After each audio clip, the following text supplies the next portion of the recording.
Švyturio vaikai. Tai atsitiko prieš daug metų. Ant tolimo uolėto kranto stovėjo švyturys. Kiekvieną naktį jo ryškiai akinantis šviesos spindulys prasiskverbdavo pro tamsą ir apšviesdavo pakrantės vandenis. Lėtai slenkantis švyturio spindulys ryškiai bliksėdavo, paskui priblėsdavo, tada vėl tapdavo šviesesnis, įspėdamas, kad apačioje slypi apgaulingos uolos.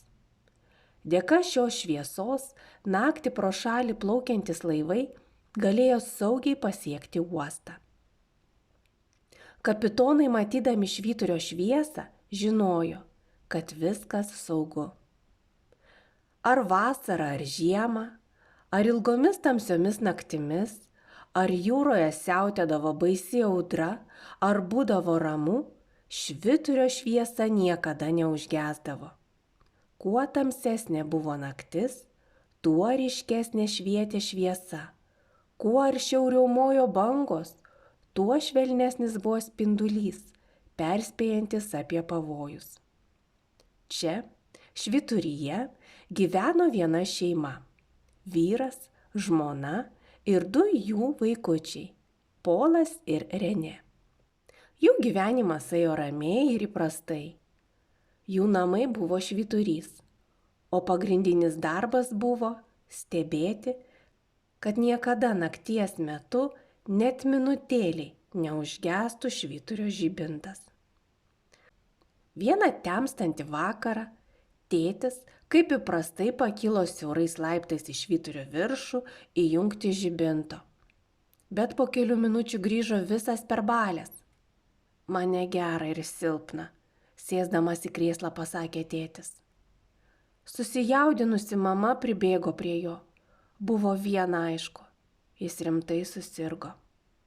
Praėjus kuriam tai laikui, kai jau tėtis gulėjo lovoje, Polas paklausė. Mama, o kaip su švyturiu? Ar galėtum nueiti pasižiūrėti, Polai? Aš šiuo metu neturiu laiko. Polas ir Renė tyliai išėjo iš kambario ir pradėjo kilti tamsiais, šaltais laiptais į švyturio viršūnę. Atėjo naktis, artinosi audra, išblyškęs mėnulis pasislėpė už tamsių debesų. Apačioje didelės bangos trankėsi į uolas, o į šalis taškėsi sūrūs bangų purslai.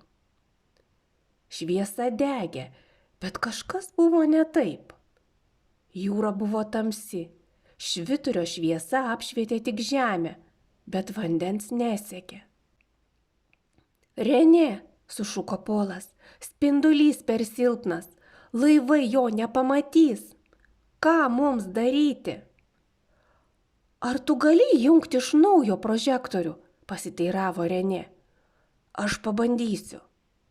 Polas daug kartų matė, kaip tai darė tėtis ir manė, kad ir jam pavyks. Bet neužilgo jis suprato, kad su prožektoriu kažkas ne taip. Turbūt kažkokia detalė sugedo ir jis negalėjo užvesti mechanizmą. Ką mums daryti? Sušuko Renė. Štai čia didelis rankinis ratas, pasakė Polas. Jis įsitvėrė į ratą ir pabandė jį pasukti, bet ratas nejudėjo. Tu neįstengsi vienas jo pasukt, aš tau padėsiu, pasakė Renė. Pabandykime kartu, sutiko Polas. Nepamiršk, Renė, mes juk švyturio vaikai. Ir vaikai iš visų jėgų pradėjo sukti ratą. Ir jis pajudėjo. Kaip jie apsidžiaugė, juk dabar laivai galėjo matyti šviesą. Valanda po valandos jie suko ratą. Nė viena naktis jiems neatrodė tokia ilga kaip ši. Rankos pavargo, delnuose atsirado kraujuotos žaizdos.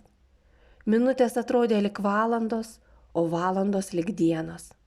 Vaikai pavargo, jėgos seko, o jūroje šėlo audra. Ten apačioje gulėjo sergantis tėtis, mama slaugė jį, o švyturio vaikai vis suko ir suko ratą. Pagaliau Kai visai jau nebebuvo jėgų, vaikai rytuose pastebėjo švintant. Išaušo rytas.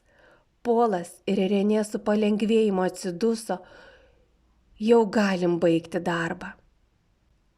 Ta audringą naktį kapitonai dėkojo Dievui, matydami švyturio šviesą rodančią kelią šėlstančioje jūroje. Tačiau jie nežinojo, kas tuo metu vyko švyturyje. Jie net neįtarė, kad du narsūs vaikai sąžiningai atlikinėjo savo pareigą. Dievas nori, kad taip kaip Polas ir Renė dovanojo laivams šviesą tą tamsią audringą naktį, taip kiekvienas jo vaikas neštų Dievo meilę šviesą šiame tamsiame, neramiame pasaulyje. Kuo labiau tamsa supa mus, tuo labiau mes turime šviesti. Kuo stipresnė audra, tuo atkaklesni turime būti.